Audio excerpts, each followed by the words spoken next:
What's going on today, guys? Primal Sabbath here, and after 9,000 years of slumber, I finally returned with another video review. This time, it's going to be Masterpiece MP-50 Tigatron from Beast Wars.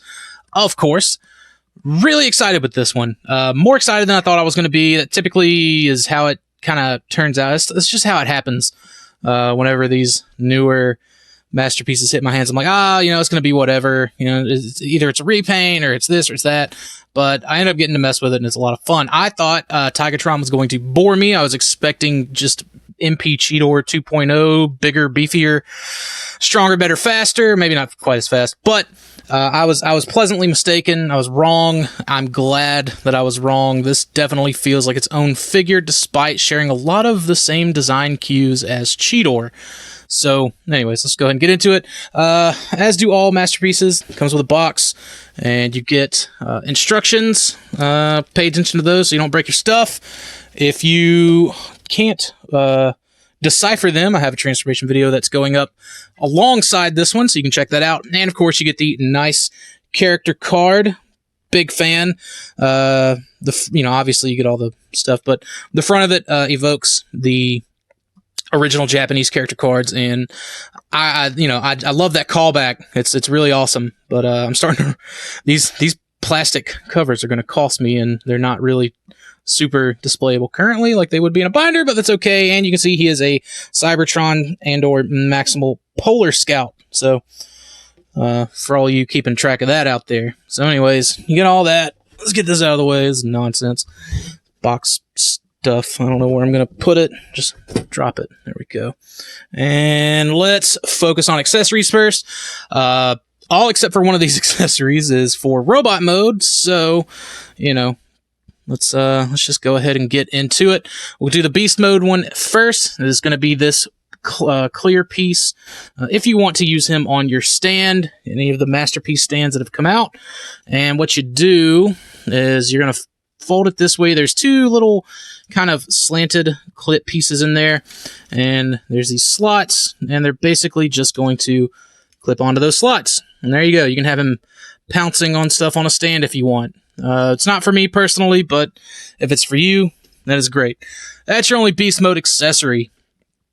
The next accessory is this Megatron Head, and this is from that one episode. And honestly, all of his accessories are from that quote-unquote one episode. It was late in season 1. He hacked the Predacon systems, and whenever he was hacking them, he had to solve kind of like a puzzle that was all jumbled up, and it ended up being Megatron's head. So if you want to, you can just fold these two pieces around.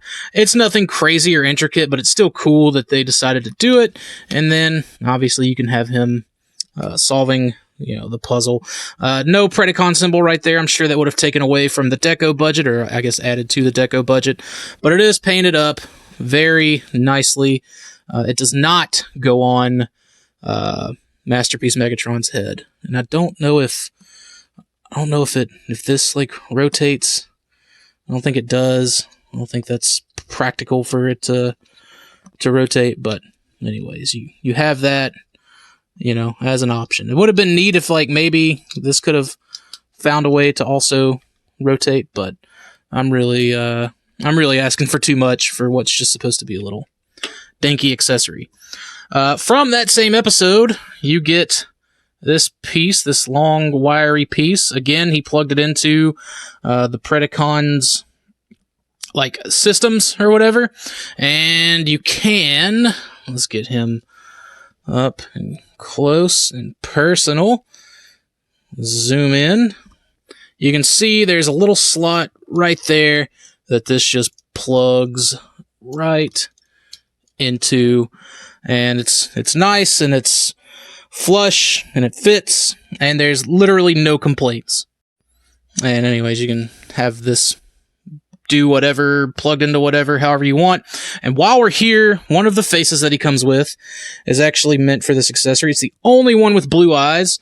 And what you'll do is you'll come up here to the horns, and you'll kind of put your thumb, and two fingers, you just kind of pull out and then pull up. There you go. And you can see he's got a bunch of light piping in there, so if you actually had a lot of light coming from behind him, unlike me, you'd probably get some, well, you'd definitely get some gorgeous light piping, very similar to Cheetor. But anyways, there he is with the blue eyes. You can still kind of see it without the light piping. So, but that's what that is meant for. Let's go ahead and put this face back on just so you can see the red eyes and that they do show pretty well. So anyways, let's unplug that. Look at the rest of the faces. So we have a slightly angry face. Ooh, light piping. Slightly angry face. Oh, well, going in the wrong order. All right, there's our slightly angry face. There's our gradual angry face, and that's when we busted, baby. Yeah. So, anyways, it's the one that he normally, I guess, does whenever he's panicking. Oop, can't see that. But anyway, so that's that. Obviously, you get the gut gun as he had in the show. He did not have a tail gun, so that's nice. And as far as getting it in his hand, I want you to be careful with these fingers when you first get yours. Mine are kind of broken in now, so that's good, but they are painted this bright white, but you'll just sort of easily slide it in, and it works just like Cheetor's. There's a, anyway, let me just get this closed around like that. There's a slot there in the hand, again, just like Cheetor's, and he holds it fairly well. Once you wrap those bottom fingers around it, he's good to go. So anyways, so that, let's get this out. Come on. Don't force it, obviously. You don't want to manhandle your $200, $160, however much it costs. He wasn't cheap. There we go. Just sort of wiggle it. It'll get out of there. You probably want to do that way, way easier than what I did. Now, finally, let's talk about the last accessory. I saved it. It's the best for last. Let's just go ahead and, you got to move this piece around and then kind of, anyways, you got to get it. It was like this, so you got to unfold it like that. There we go. We're just gonna leave it like that for right now. And that's going to be this little missile piece. We're going to zoom in on it. This is what some people were reporting breakages on. Now, it was going to be here at this clip piece, how it clips on. Do I personally like the way it clips on? No. I think they could have done it better. I wish they would have done it better. But if you're smart with it, if you don't force anything, it should be fine. I've taken it on and off quite a few times already, but the crappy part is it fits onto this tab. So what you do, you just kind of get it in there, line it up, don't force it. You want to make sure that that tab is perfectly center on that clip. And if it is, it'll rest just like that. I'm trying to get it to where you can see. But it'll rest just like that. And then you kind of just fold this piece, this arm piece over, and you can rotate his arm in and straighten it out and do everything you got to do to get that look going. There we go. That's okay. So that's how we're supposed to do it. Whatever. Toys are difficult. But anyway, so you get it to where it does that. Now, it's not going to, his hand isn't going to, it's not going to stay there. It's not meant to stay there. It would get in the way. It's just meant to be a clip-on accessory. And again, just carefully wiggle it off, and you're good to go. Just treat it gently. Treat it like you paid $160 for it. So that, I think that's going to be the oh goodness, the rotating theme here, or the common theme here is treat it like you spent $160 US for it. So, which I think is about what it cost. I don't know. I got 3 and they were from Japan and yada, yada, yada. So, all right, let's get all this stuff out of the way and let's focus on the Tiger mode first. So, like all Beast Wars masterpieces, the Beast mode is going to be the one that suffers. I feel like I'm in the majority here by saying I'm okay with that, especially with like some of the Kingdom stuff coming out. You're getting some more realistic beasts and, things of that sort. What I will say is common across both of mine is this particular hinge is a little loose. My buddy Ace Milo got a Masterpiece Cheetor that had that problem as well, but it's only this side on both of mine. This side's fine on both of them. This is a little loose. It'll hold its own weight, and as you can see, it will hold that of the figure as well. So it's fine. It's not, even if you wanted to spread it out and he's got all the same articulation as Cheetor, more or less. And that's probably where you're going to run into some of the issues with it, is getting that kind of a spread. So you're pretty much going to have to go all the way. Yeah. So unfortunate. If it bothered me enough, I'd try to return it, but I can't say that it does for me personally. It may bother you. You may like those wide stanced cat poses. It's just not for me. And that came undone, but that popped together just fine. Line that back up. All right, there we go. But in the kind of standard static standing pose, it's going to be good. Obviously, you get the rotation here, although we can't really utilize it in any kind of natural way because it's just going to bump up against the rest of his body. So, you can kind of sort of guess, maybe. And he's going to, you can get all kinds of stalker-like poses out of these front legs. Again, very much like Masterpiece Cheetor. The back legs, I think, are better than Cheetor's. Personally, they had, again, a lot more budget and space to really work with for Tigatron, so all of this cleans up a lot better. So you get that kind of frontward movement. You don't really get a whole lot. You get some kind of ankle forward right there, but you don't get anything particularly in this joint. But again, to me, that's okay. If you want to, you get the little toe there. You can, again, have him kind of going forward for that stalker-like, cat-like pose. Let me get it down so you can kind of sort of see. But that is an option. So you got that. Again, the body's very panely. A lot of stuff doesn't quite tab in as perfectly as it should. I'll talk about that a little bit more in the transformation video, but just be mindful of that. It's going to be panel liney one way or the other. It is what it is. Beast Wars Masterpiece. We're used to it by now. And then finally, the head is pretty neat. You can kind of get some up and down rock out of that for different sort of profiles, and I feel like this all matches well. And let's talk about the deco on the belly. I like the fade here, the kind of digital print fade. It makes the rest of his body look like it does have a little more dirt in it, that he's kind of just been out and about, where the bottom of his belly is a little more clean and kind of similar to like how Cheetor had that fade under his. So there's that.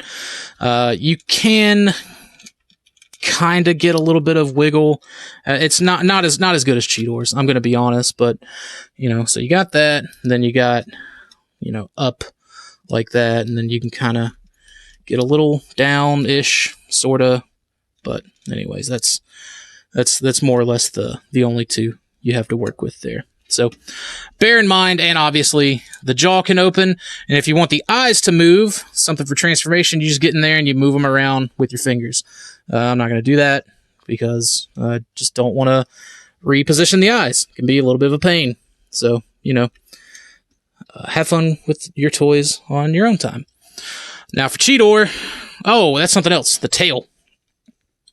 You have a lot more movement in the tail. The tail just looks more natural with the joints that they kind of give you.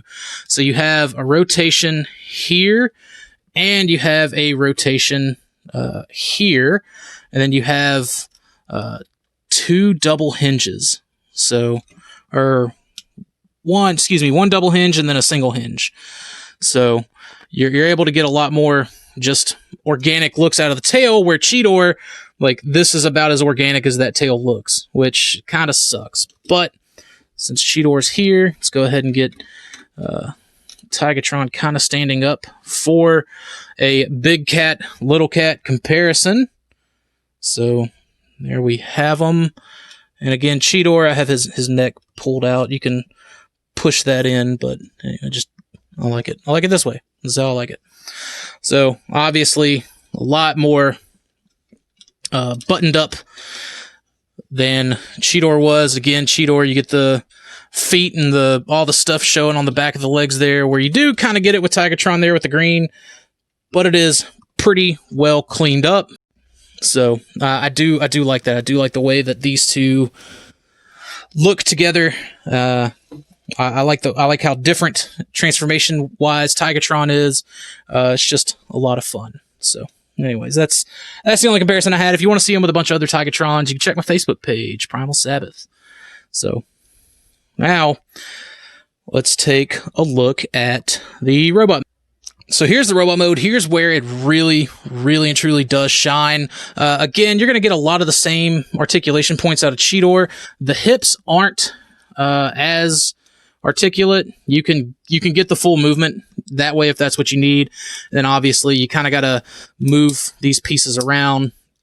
And he's got some chonky ratchets for the front and back, which kind of wish they would have done ratchets outwards, but that's fine. The knees are the problem areas as far as balance and stability. So you have this joint here. You can see that kind of white joint in there. You have that white joint, and that's for beast mode. It doesn't really lock in. It doesn't really stay put. And then you have the actual knee joint, which is this green, that green piece right there. So you kind of have to find a good balance between the two in order to get him to stand without either going too far forward like that, becoming top heavy, and if you have the knees completely collapsed, like it will. So again, you kind of have to, I don't know if you see how I have it just barely open right there, but that's that. As far as improvements over Cheetor, again, because they are very much like the same design, I do feel that the shoulders are a great improvement. You know, Cheetor had the mushroom pegs right there that were kind of troublesome, and I feel like these are just bulkier. They're bigger, as they should be. He's a bigger figure, and it all works out better from just a engineering and quality standpoint, in my opinion. But the arms are the exact same. Other than that, I mean, they got the same, amount of articulation. Well, I'll take that back. I think Cheetor had double hinges here. Most of it was due to transformation, where Tigatron has the single, but you get a lot of movement out of it. So. It's fine. The hands are very tight whenever you get it out of the package for the first time. That's something you need to be aware of, and you just got to slowly break them in. Don't force any kind of movement, and you should be golden. The head, again, you can get that upward look. Not quite as far as Cheetor, because he's got to be able to lay down and take those like sniper shots and things like that. You kind of get in the way back there. But it is fine. And, no faux chest either, which that bothered some people. It didn't bother me, but it's cool that it's, that it's there. And obviously you can see where the next problem is these little eyes don't like to stay where they should. But other than that, it's not near as bad, honestly. These arm panel pieces don't lock in like they do on Cheetor's, but they are fine. So that, I think, obviously, it's a gorgeous looking figure. It's got a great profile. It looks like Tigatron. It's big. There's Shadow Panther, just for scale. Put him, I guess, next to him, so you kind of see. So they were really able to improve upon a lot, and I really do dig that. So, anyways, that has been it for the Transformers Masterpiece Beast Wars Tigatron. Big fan of this. I cannot wait for them to announce the other. I'm looking forward to what Kingdom offers, and I hope this kind of helped informed you on any kind of future purchases. One more thing. No storage